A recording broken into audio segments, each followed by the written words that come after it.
was STEAM, self-stimulatory behaviors. Why? Because we did not know how to keep ourselves engaged and busy. When parents say, my child is stimming, when to worry and when to not. When do you have to worry? When your kid is doing some sort of idiosyncratic movement with hands, or maybe even with this, or watching a particular song, or repeating a few words over and over and over and over and over again. Increase the exposure, because you know your child will get stuck onto one thing and learning will take a full stop.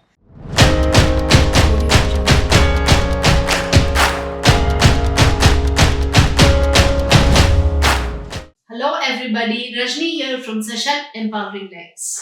So, yet another day, yet another time for another video. A very quick introduction for those who've come here first time. My name is Rajni and I am a special educator with 18 years of work experience and a proud mother to 3 children, 2 human, 1 dog. And the eldest one being on the autism spectrum, an independent young adult living and working in a different city, who's a hotel management graduate. Apart from this, 18,000 plus students worldwide and lots of digital presence, lots of video programs on how do you parent autism. Okay, so with this, let's get started. What are we gonna do today? What is the purpose of Sashakt Empowering Lives? Basically, empowering parents so that they can handle autism in the best possible way and parent their children so that children bloom to their highest potential. So, today's topic is stimming. Stimming in toddlers. Yeah, not in adults or not in grown-up adolescents or teenagers, but stimming in toddlers. When to worry and when to know that it's okay and what to do. So, if you like the content that we share, please press the like button, subscribe, press the notification bell so that you don't miss any other content coming your way, and share this with anybody who will benefit. Yeah? So, on that note, very quickly, let's get started.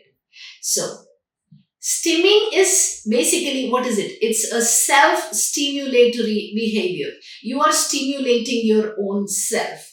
Now, it has various definitions. Some people call stimming as self-regulatory. That, you know, you're not able to regulate your emotions and you're regulating yourself. But the very word stim comes from self-stimulation, which means I'm stimulating myself.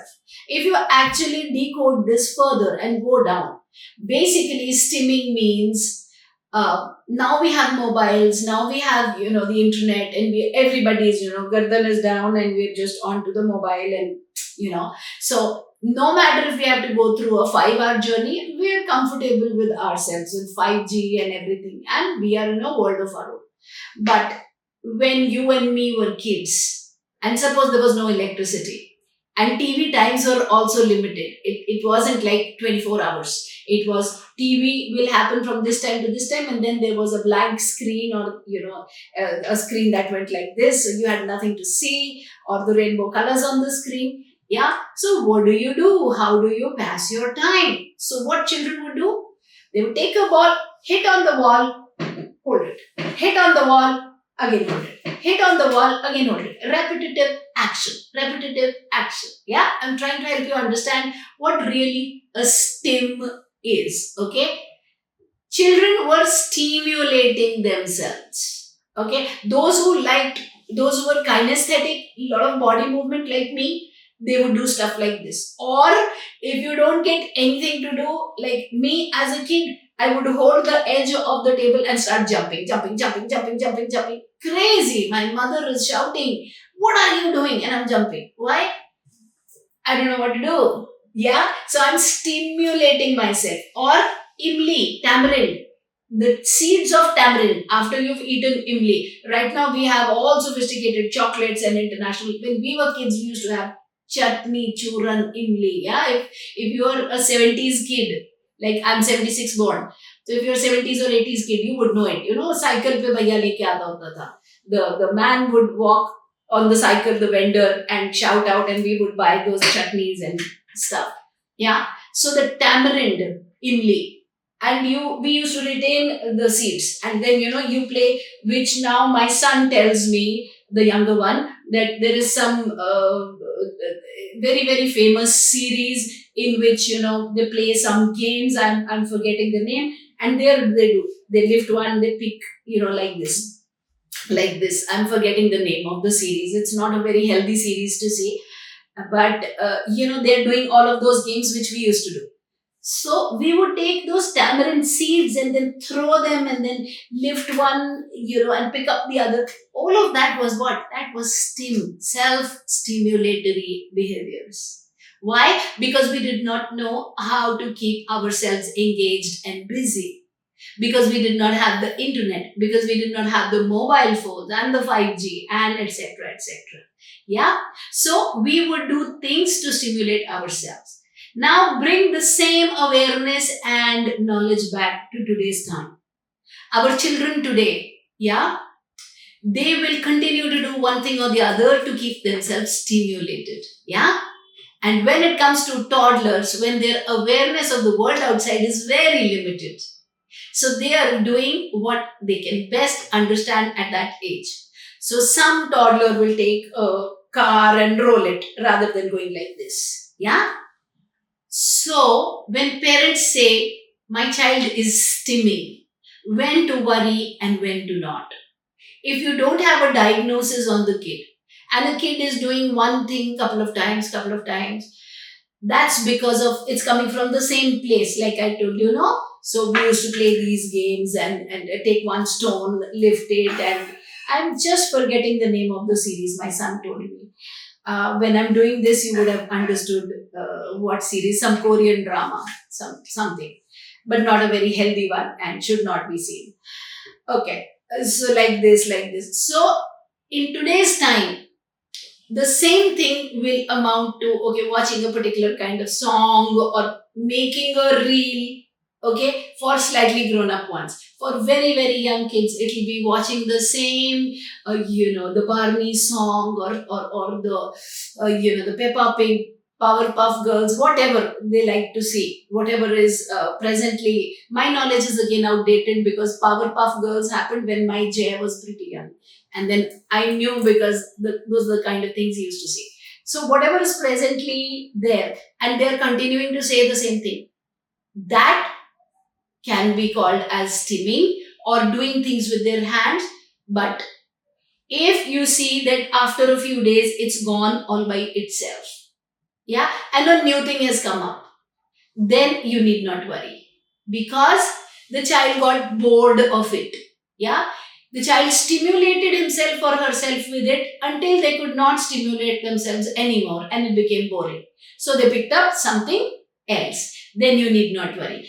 When do you have to worry? When your kid is doing some sort of idiosyncratic movement with hands, or maybe even with this, or watching a particular song, or repeating a few words over and over and over and over and over again for the next years and years and years. Trends have changed. People have gone from pushpa to something else to yet another thing, but the kid is still doing the same thing which the kid was doing back then. That is an example of, now to assess this, you don't have to wait for the kid to be 2.5 and then from 2.5 to 6 and then say, oh yeah, that's stimming. This is, I'm trying to explain to you which is where it is troublesome. And when will that happen? That will happen when the child is on the spectrum. Yeah. So the child is not having enough incidental learning to look here or there and is satisfied and will continue to stimulate himself or herself with these methods. So if you are not going to wait that long, how are you going to know? If the same thing continues like for a month, 2 months, there are more stimulus around, there is another song, but the child doesn't want to see. Past 2 months, same song the child is seeing and still is wanting to see the same song, doesn't want to move to another, you are showing another, they are giving a tantrum. That is when you have to be worried. And what do? You cut it. You say, no, you add lots of energy. You say, no, we will not see this, we're going to see this. child's hands and you do whatever with the kid, you're jumping, you're shouting. Get the child's energies invested into something else. And after some time, another thing. And after that time, another thing. Increase the exposure because you know your child will get stuck onto one thing and learning will take a full stop.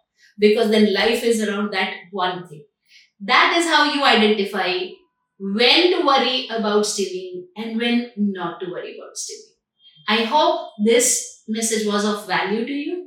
If you liked it, press like, subscribe, share, yeah, notify so that you don't miss out anything. And we do lives every Tuesday, 7 to 7:30, Instagram and YouTube. The links and the handles are given in the description. Please join us there. Also, every Thursday or Friday, we do the Autism Masterclass. The link to that is also given in the description.